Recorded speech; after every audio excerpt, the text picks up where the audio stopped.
He's obviously a bloke who doesn't just believe what he's given or what he reads. He's working it out for himself. He was a world traveler. He'd been around. He'd seen a few things. He also seemed to have a kind of an understanding of the world around him. His father was in the British Army, and the family seemed to be kind of posted around. He was obviously a strong commentator. He was going to do his own thing no matter what.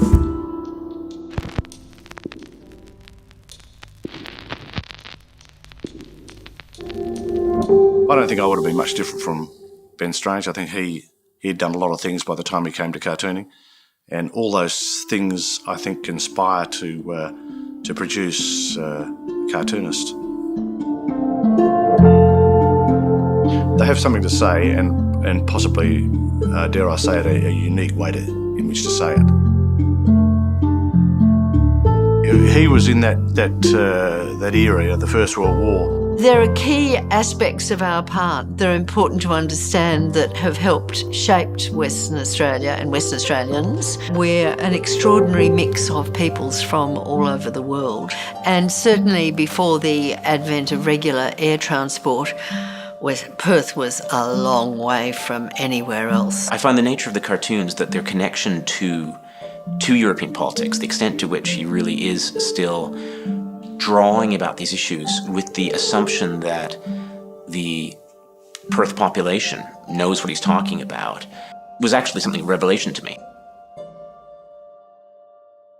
There's always been a tension between Britain and the various countries of Europe. For 102 years now, exactly, there has been a complete and unending debate about what caused the First World War and who's responsible. There was this concern that Europe, particularly Germany, was powering ahead, and Britain had been the leading industrial nation of the world, largely built on its empire connections. Forms that had kept peace in Europe for the previous 50-odd years no longer were successful in operating. In other words, war came because peace could no longer be maintained, it seems.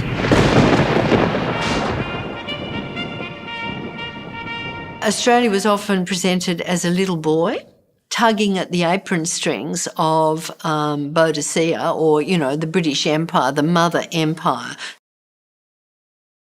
Young men in Western Australia sort of are pretty gung-ho when war is declared. The peak of the gold boom is long gone, and there have been kind of patches of depression or recession in the years leading up to the First World War. So it's also a job. When Britain goes to war and Australia goes to war too, there's kind of an excitement. I don't think there was any real understanding of the impact of technology and the industrialisation of war, whether at the first use of tanks. You've got a tank charging around, you've got someone on a horse with waving a sword.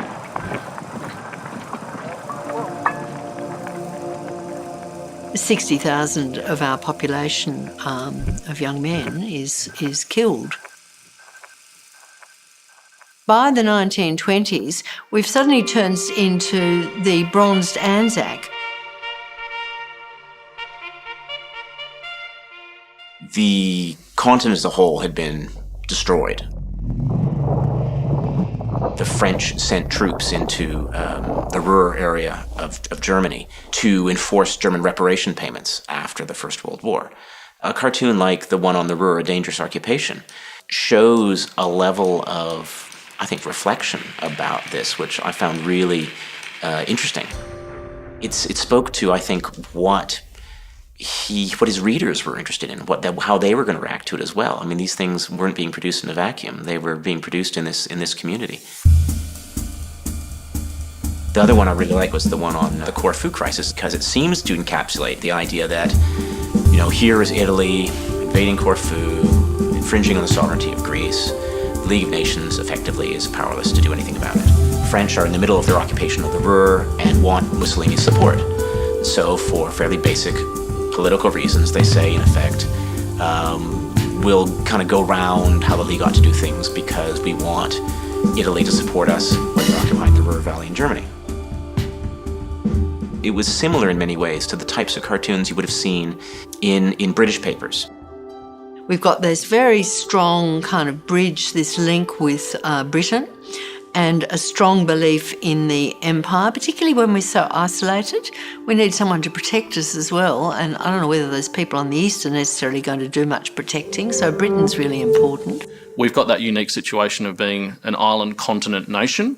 The one that stood out for me was the yes and no of Western Australia versus the eastern states. What I particularly liked about it and why it spoke to me was that it highlighted yet again the division of response to issues. You know, Western Australia was late to join the Commonwealth.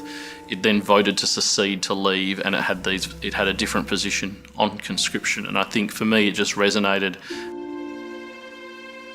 I suppose some issues are perennial when it comes to current event issues. Taxes, government, what government's doing with your money. But the Australian people generally are very self-deprecating. We've got a larrikin streak that comes through in our politics, and I think it also is reflected back at us in our cartoons. I guess from a city's point of view, we're quite proud that we have them. As we draw close to the 1918 conclusion of the war, 100 years ago, this exhibition is terribly relevant.